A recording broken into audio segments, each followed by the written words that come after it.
Bem-vindo aqui para mais um vídeo que tem esse apelo um pouco mais educacional. Ele está dentro dessa categoria, análise de cenários, que chega ao vídeo de número 79. Ele é uma continuidade de uma sequência de vídeos que estamos fazendo. Eu espero que fique em 3 vídeos, pode ser que fique em 4, por conta da extensão do assunto. Nós fizemos o vídeo número 1, que é o que eu costumo fazer com o meu dinheiro nos mercados de alta. E de onde vem essa questão toda envolvendo as medidas que eu adoto para fins da minha carteira quando o mercado se comporta desse jeito. A pergunta ela veio por um dos nossos colaboradores do canal e eu vi que ela tinha um certo grau de complexidade, que não bastava apenas eu dizer o que eu faço, mas o que me leva a tomar esse tipo de atitude. O questionamento veio aqui do Ademir Halt, então ele pergunta o que eu costumo fazer com caixa em momentos de alta na Bolsa de Valores. E para responder essa pergunta, eu montei um roteirinho aqui que eu vou seguindo.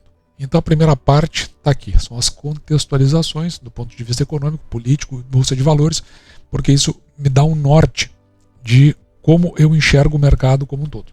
E depois eu vou mostrar aqui o que eu faço com o meu dinheiro nos momentos de alta e como eu reformulo o meu planejamento estratégico. No primeiro vídeo, eu trouxe informações de como analistas enxergam o cenário internacional. Depois eu trouxe o príncipe Luiz Felipe de Orleans e Bragança, que ele também já participou do mercado, e ele diz que tem um problema na questão dos analistas, que é justamente o desconhecimento que eles têm em relação à questão política. Então, como eles não associam, eles acabam apenas avaliando do ponto de vista econômico. Isso aí eventualmente pode ser um erro. Eu acredito que é bom ter um lastro de compreensão política justamente para auxiliar nas nossas decisões. Parte do conteúdo que eu vou abordar hoje vem justamente dessa minha planilha de metas aqui para os anos de 2023 e 2024. Veja que eu tenho metas a serem cumpridas em termos de ações. Tem aqui 10, na verdade 8, 9, uma saiu da nossa lista. Ela vai, na próxima vez que eu apresentar essa revisão, não terá mais a Copel, mas eu tenho 9 ações e tenho metas para ela. E foi perguntado aqui no canal como é que eu cheguei nessas metas. E eu fiz um vídeo explicando como montar essa meta, que eu vou deixar aqui no final para você. Lá nesse vídeo tem inclusive na parte da descrição esse documento que dá aqui para você montar o seu plano de metas. Então veja que eu parto aqui de um objetivo principal, que é um ganho aqui de 3 mil. Na época o canal não ganhava 3 mil, hoje ele já até superou isso aí. Depois eu tenho objetivos secundários, depois dos principais, que é escolher as 5 ações que farão parte da minha carteira. Depois, que é a parte que nós estamos fazendo nesses vídeos, sequência de vídeos, que é análise de cenário. Veja que é uma análise de cunho subjetivo aqui. Então eu analiso os aspectos legais, tenho que ver como é que funciona esse cenário, como é que funciona o mercado, ou o mercado onde eu vou comprar as minhas ações. E veja que eu olho para os aspectos econômicos, tanto os aspectos econômicos de cunho global, quanto os aspectos econômicos de cunho doméstico. Busco por setores resilientes e depois eu olho aqui, veja, o setor político global e o setor político doméstico. Então eu preciso olhar esse contexto justamente para ver se aquelas ações, aqueles setores resilientes vão se enquadrar dentro desse conjunto, né? Tanto econômico quanto político. Então eu nunca abri mão disso. E daí eu adoto linhas de ação. Aqui tem algumas aqui que, por exemplo, escolher a ação com base em dividend yield maior ou igual a 6% e fazer análise das informações trimestrais que gera aquela minha tabela lá no final com indicadores que é onde eu sei preço teto, eu sei o patrimônio, eu sei como a companhia está evoluindo. Mas tudo isso aí é substanciado por essa análise de cenário. Por isso que eu tenho esse conjunto de vídeos que se chama análise de cenário. E dentro da análise do escopo político, eu vou trazer esse vídeo aqui desses 2 analistas. Eles estão fazendo um podcast, estão fazendo uma entrevista, e observe aqui o que ele comenta durante esse podcast do ponto de vista político. Mas o que eu ia falar, que provavelmente você cancelado pelo chat, é que aqui no Brasil, e não é o que eu gosto, mas é o que eu acho que funciona melhor, Acho que funciona melhor você ter um governo de esquerda no executivo com um Congresso e um Senado de direita do que o oposto. Veja bem, da onde que ele tirou essa conclusão aí? Qual é o sentido? Da onde que veio esse tipo de informação de tu ter um governo central de esquerda e um Congresso de direita? Um troço meio... De cara já era uma pergunta, assim, pelo menos para mim, né? Mas olha só o que ele continua dizendo. Porque o que eu tenho percebido é quando você... Tirando o FHC, que eu acho que foi um ponto fora da curva. Normalmente quando você tem um governante de direita no executivo... E aqui vem a outra parte. Tirando o FHC, então, ele considera que o FHC, o Fernando Henrique Cardoso, foi um governante de direita. Então, olha só como às vezes a gente é levado por uma interpretação totalmente equivocada, tanto no cenário político e depois, consequentemente, no cenário econômico. O FHC, o Fernando Henrique Cardoso, é e sempre foi do Partido da Social Democracia Brasileira, o PSDB. Aqui tem um artigo escrito pelo Celso Roma, e esse artigo ele foi escrito no ano de 2022. Foi publicado aqui em junho de 2022.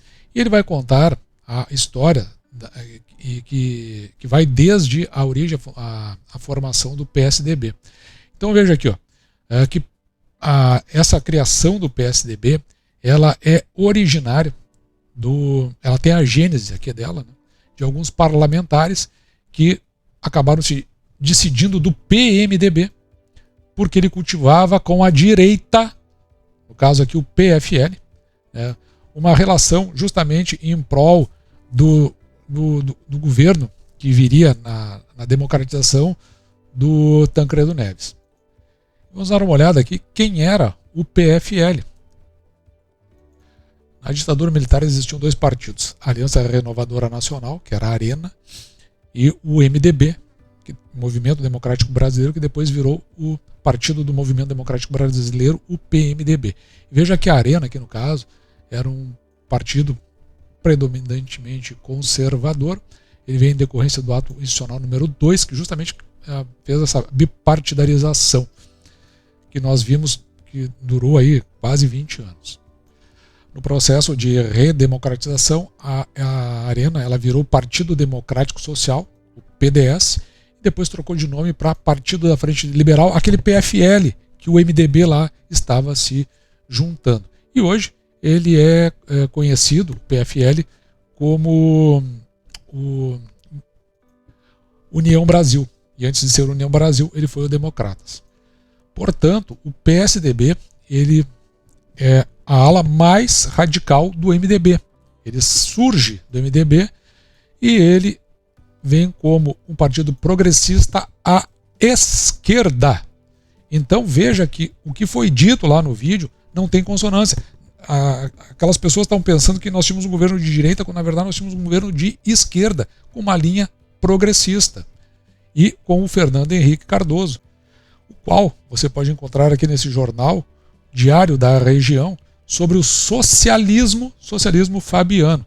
E quem era o grande nome do socialismo fabiano no Brasil? Aquele que o trouxe para cá, que foi Fernando Henrique Cardoso.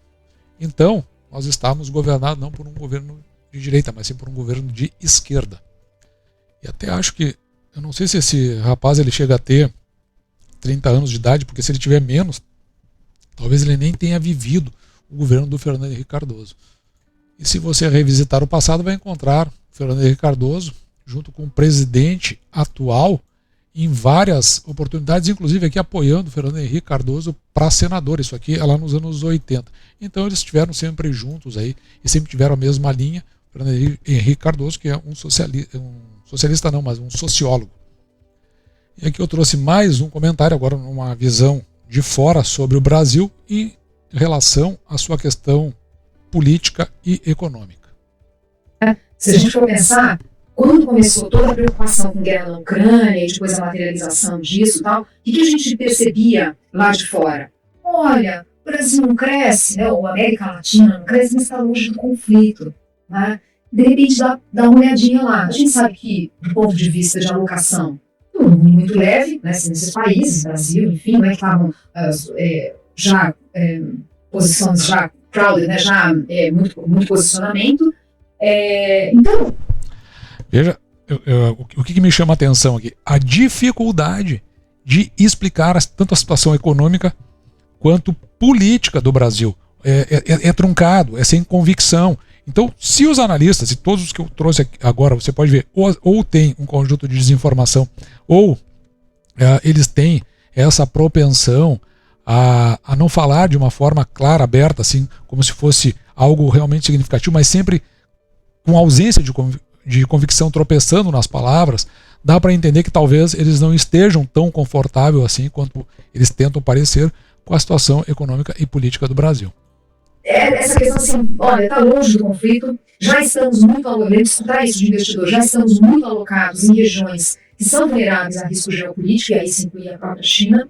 Então a gente precisa olhar outras coisas. E no final, olha, o Brasil tem eleição, aí tivemos eleição, a gente sabe das preocupações que houve. Bom, aqui tem um aspecto que eu acho relevante, que é exatamente isso. Na ausência de outras opções do momento, de repente dá para olhar para a América Latina, em particular aqui ela está falando do Brasil, e aí realmente eu concordo. E talvez aqui esteja o embrião do início dessa subida da nossa Bolsa de Valores. Uma outra questão, que ela veio até decorrente do vídeo número 1, aqui tem o Danilo do Vale nos ajudando na construção desse vídeo, porque eu fiz referência ao livro do ministro da Fazenda. E ele, na verdade, ele entende aqui que o ministro seja socialista, pode ser socialista, ele só não entendeu o que tem a ver esta questão, que eu trouxe do livro dele, com a reforma tributária. Ele pede para dar uma explicada sobre isso. E o livro é esse aqui, né? O Sistema Soviético, Relato de uma Polêmica. Eu vou aqui direto na página que interessa, que é a página 125, ele está aqui em página dupla. Na verdade, a página é 240, tá? Como tá, ele foi digitalizado em 2 partes. Então, eu vou lá na 25. Esse livro aqui ele tem para baixar aí, PDF na internet.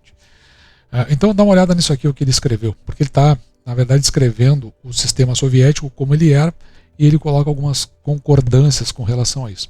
Então, a contrapartida da dívida pública é o moderno regime tributário. Esse livro ele é de 1990, por decorrência do curso de mestrado que ele fez em economia.